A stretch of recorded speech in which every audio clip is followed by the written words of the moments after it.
Hey everyone, Technomentary here. In today's video, I'm going to show you how to turn on or off screen rotation on your iPhone. So let's get started.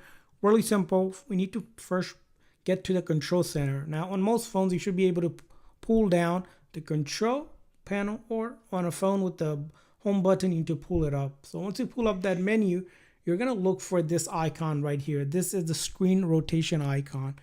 If it's selected, that means currently the screen rotation is off. If you unselect it, basically the screen rotation is on. So you can go ahead and rotate the screen. So you can see here, you can rotate the screen now.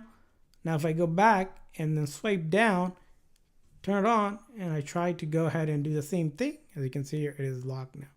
So that's how you turn on and off the screen rotation on your iPhone. I hope this video was helpful, so please consider the like and subscribe button for more tips and tricks, and thanks for watching.